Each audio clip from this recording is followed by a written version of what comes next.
കോൺഗ്രസിന്റെ തെരഞ്ഞെടുപ്പ് തന്ത്രജ്ഞൻ സുനിൽ കനകോലുവിന്റെ സർവേ റിപ്പോർട്ടുകൾ പറയുന്നത് വരാൻ പോകുന്ന നിയമസഭാ ഇലക്ഷനിൽ കോൺഗ്രസിന് കാര്യങ്ങൾ അത്രയ്ക്ക് എളുപ്പം അല്ലെന്ന് തന്നെയാണ്. സംസ്ഥാനത്ത് 4 ജില്ലകളിൽ കോൺഗ്രസ് അതീവ ദുർബലമാണെന്ന് ആ റിപ്പോർട്ടിൽ പറയുന്നു. തിരുവനന്തപുരം, പാലക്കാട്, ആലപ്പുഴ, തൃശൂർ എന്നീ ജില്ലകളിൽ കോൺഗ്രസ് ദുർബലമാണ് എന്നാണ് കനകോലുവിന്റെ സർവേയിൽ ഇപ്പോൾ കണ്ടെത്തിയിരിക്കുന്നത്. തദ്ദേശ തെരഞ്ഞെടുപ്പ് ഫലം അടിസ്ഥാനമാക്കിയാണ് ഈ റിപ്പോർട്ട് തയ്യാറാക്കിയത്. വയനാട്, മലപ്പുറം, എറണാകുളം, ഇടുക്കി ജില്ലകളിലാണ് കോൺഗ്രസിന്റെ പ്രതീക്ഷകൾ. ദുർബലമായ ജില്ലകളിൽ പ്രവർത്തനം മെച്ചപ്പെടുത്തണമെന്നാണ് കോൺഗ്രസിന് കനകോലു നൽകുന്ന ഒരു മുന്നറിയിപ്പ്. ബി.ജെ.പിയുടെ എൻ.ഡി.എ മുന്നണി 14 സീറ്റുകളിൽ വോട്ട് വിഹിതം വർദ്ധിപ്പിച്ചതായും റിപ്പോർട്ടിൽ കണ്ടെത്തി. ഈഴവ, നായർ സ്വാധീനമുള്ള മണ്ഡലങ്ങളിൽ എൻ.ഡി.എക്ക് 10% വോട്ടാണ് വർദ്ധിച്ചത്. കോവളം, കുണ്ടറ, കരുനാഗപ്പള്ളി, കോട്ടയം മണ്ഡലങ്ങളിലാണ് എൻ.ഡി.എ വോട്ട് വർദ്ധിപ്പിച്ചത്. എൻ.ഡി.എയുടെ വോട്ട് വർധനവിൽ കനകോലുവിന്റെ സംഘം ആശങ്ക പ്രകടിപ്പിക്കുകയും ചെയ്തിട്ടുണ്ട്. മുസ്ലിം വോട്ടുകൾ യു.ഡി.എഫിന് അനുകൂലമായി തന്നെ നിലകൊള്ളുമെന്നും സർവേ റിപ്പോർട്ടിൽ പറയുന്നു. എന്നാൽ ക്രൈസ്തവ വോട്ടുകൾ ഇപ്പോഴും യു.ഡി.എഫിന് അനുകൂലമായി വന്നിട്ടില്ല. എന്തായാലും നിയമസഭാ ഇലക്ഷനിൽ 5-5 പോരാട്ടം നടക്കുമെന്നാണ്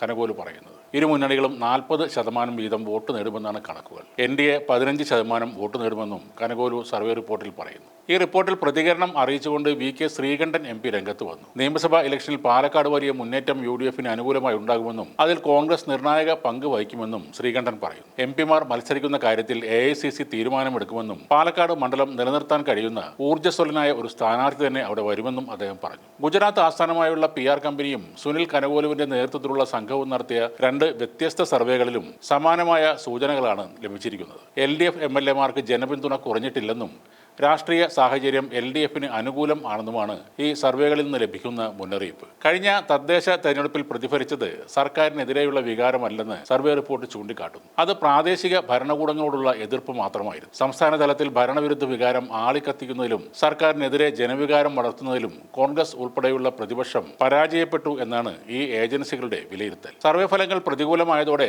കോൺഗ്രസ് ഹൈക്കമാൻഡ് ഈ വിഷയത്തിൽ ഇടപെട്ടു. ഭരണവിരുദ്ധ വികാരം ശക്തമാക്കണമെന്നും സർക്കാരിന്റെ വീഴ്ചകൾ ജനങ്ങൾക്കിടയിൽ തുറന്നു കാട്ടേണ്ടത് അനിവാര്യമാണെന്നും കനകോലുവിന്റെ സംഘം നിർദ്ദേശിക്കുകയും ചെയ്തു. ഇതിന്റെ അടിസ്ഥാനത്തിൽ നേതാക്കൾ പ്രാദേശിക തലങ്ങളിൽ സജീവമായി ഇടപെടണമെന്ന് ഹൈക്കമാൻഡ് കർശന നിർദ്ദേശവും നൽകിയിട്ടുണ്ട്. കഴിഞ്ഞ വർഷം മാർച്ചിൽ കനകോലു നടത്തിയ ഒരു ആഭ്യന്തര സർവേയിൽ പറഞ്ഞതും സമാനമായ കാര്യങ്ങൾ തന്നെയാണ്. വരുന്ന നിയമസഭാ ഇലക്ഷനിൽ അധികാരത്തിൽ തിരിച്ചെത്താം എന്നുള്ള കോൺഗ്രസിന്റെ ശ്രമം അപകടത്തിലാണെന്നും 3ാം തവണയും പരാജയത്തിലേക്ക് കൂപ്പുകുത്തുമെന്നും തന്നെയാണ് ആ സർവേയിലും പറഞ്ഞിരുന്നത്. 2016ലെയും 2021ലെയും നിയമസഭാ ഇലക്ഷനുകളിലെ തോൽവിക്ക് പിന്നാലെ അധികാരം വീണ്ടെടുക്കാൻ ശ്രമിക്കുന്ന പാർട്ടിക്ക് സർവേ വലിയ തിരിച്ചടി ആകുമെന്നാണ് റിപ്പോർട്ട്. കേരളത്തിൽ കോൺഗ്രസിനുള്ളിലെ ആഭ്യന്തര കലഹങ്ങളും പാർട്ടി വിരുദ്ധ പരാമർശങ്ങളും നിയന്ത്രിക്കാൻ പരമാവധി ശ്രമിക്കുന്നുണ്ടെങ്കിലും അതൊന്നും ഗുണം ചെയ്യുന്നില്ല എന്നാണ് ഈ സർവേ സൂചിപ്പിക്കുന്നത്. ഇതിനകം തന്നെ പാർട്ടിക്ക് അധപതനം സംഭവിച്ചു കഴിഞ്ഞുവെന്ന് കനകോലു സർവേയിൽ പറയുന്നു. അതുകൊണ്ട് തന്നെ 2031ലെ തെരഞ്ഞെടുപ്പിലേക്കാണ് കനകോലു ലക്ഷ്യം വെക്കുന്നതെന്ന് രാഷ്ട്രീയ നിരീക്ഷകരും പറയുന്നു. കോൺഗ്രസ് കനകോലുവിന്റെ സർവേകൾ വളരെ ആധികാരികമായിട്ടാണ് എപ്പോഴും എടുക്കാറുള്ളത്. ഇത്തവണ അങ്ങനെ എടുക്കുമോ എന്നത് സംശയമാണ്. പൊതുവിൽ കേരളത്തിൽ ഭരണവിരുദ്ധ വികാരമുണ്ട്. പക്ഷേ കോൺഗ്രസിനുള്ളിൽ ആഭ്യന്തര സംഘർഷങ്ങൾ, മുഖ്യമന്ത്രിയെ ചൊല്ലിയുള്ള തർക്കം, ശശി തരൂരിന്റെ അകൽച്ച,